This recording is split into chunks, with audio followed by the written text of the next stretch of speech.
Gorillas finally found an eagle's nest, but they discovered that there were only 3 eagle eggs inside. One of the gorillas suggested taking all of them, but Noah firmly opposed this, insisting that they must leave one behind because that's the jungle law. However, tomorrow is the Unity Day of their falcon training tribe, and every young gorilla wants to bring an eagle egg to prove themselves on this day. But the tribe has long established a rule: to ensure that the eagles can successfully reproduce, they must always leave one egg in the nest when they encounter an eagle's nest. Seeing the disappointed expressions on his 2 friends' faces, Noah decided to give the 2 eagle eggs to his good friends, Anaya and Suna. Suna suggested they could raise the 2 eagle eggs together, just like they grew up together. Just then, Noah was excited to discover another eagle's nest on the opposite cliff. His companions were equally thrilled when they saw it. They quickly ran towards the eagle's nest, but when they reached the high point, they were blocked by a deep chasm. To get to the eagle eggs, they had to cross this chasm. At that moment, Noah spotted an iron rod behind him. He immediately pulled it out and without hesitation leaped across to the other side. His 2 companions were stunned by Noah's impressive move. Then, using the iron rod for support, he quickly climbed toward the eagle's nest. In no time,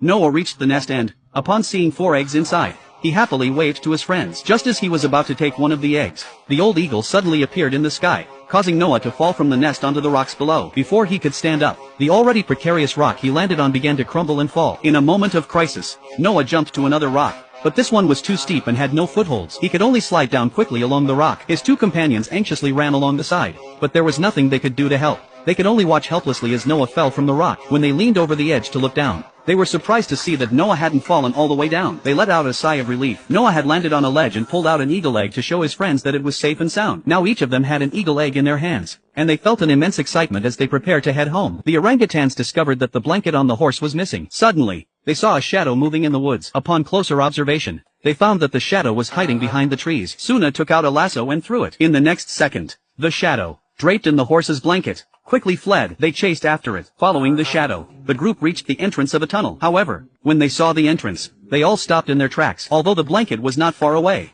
they were all terrified and hesitated to step forward because this tunnel entrance was a forbidden area for their tribe. The chief had repeatedly emphasized that tribe members should not enter dangerous areas without permission. At that moment, the older one, Anaya, gathered his courage and walked towards the blanket. As Anaya slowly approached the blanket, he noticed a different scent on it. Noah and Suna became even more anxious. Anaya then suggested that it could belong to a human. Noah replied that humans wouldn't come through the valley. The group stared fearfully into the tunnel. Finally, Anaya carefully approached the blanket, yanked it down from the branches, and quickly grabbed it. With the blanket in hand, they quickly fled from the tunnel entrance and rode their horses back to the tribe. The tribe they belonged to was an ancient one focused on falconry. Once orangutans came of age, they would go out to find a falcon egg for themselves. This was not only a test of their personal abilities but also an important ritual for passing down the tribe's culture. Those who obtained a falcon egg would be awarded the title of falcon trainer by the chief on Unity Day, which was a great honor, representing their status and responsibility within the tribe. The young orangutans gathered around the returning group, eagerly asking Noah if it was dangerous outside and if he had found an egg. They all wanted to see the falcon egg. Under the expectant gazes of the little orangutans, Anaya took out his falcon egg. The little ones instinctively wanted to touch it,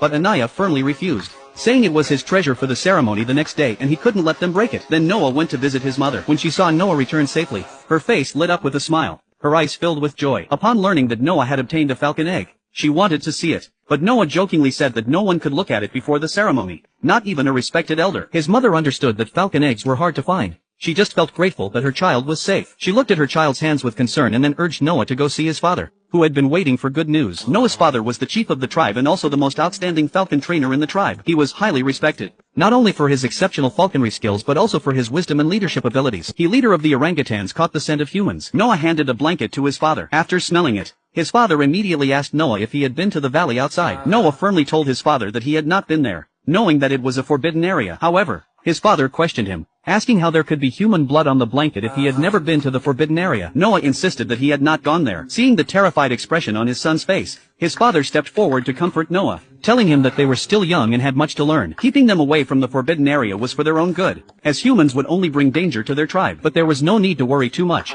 Oda would drive them away. Afterward, his father took the blanket to show the elders. Noah was anxious to know if the blanket would bring danger to the tribe, so he quietly climbed up to listen in on the elders' discussion. Just then, a soldier approached Noah, and he thought he would surely get scolded. To his surprise, the soldier simply asked if he had climbed to the top nest. After Noah confirmed, the soldier left. In the end, the elders decided to send orangutans to the valley to check the situation. Watching his father's figure, Noah couldn't help but worry about the tribe. Unable to sleep that night, Noah went outside to help his mother repair the fish drying rack. While he was working on it, he heard some noises coming from the roasting room behind him. Noah immediately went inside to investigate. As he searched, He heard a sound coming from a corner. Following the noise, Noah found a human hiding there. When the woman saw she had been discovered, she turned and ran. Noah chased after her, but she had already dashed into the woods. At that moment, he noticed that his eagle egg had been smashed by the human he had just seen. Watching the egg liquid flow down, Noah's eyes filled with despair. Afterward, Noah found his good friends, Suna and Anaya. When they learned what had happened, they were very anxious. Tomorrow was Unity Day,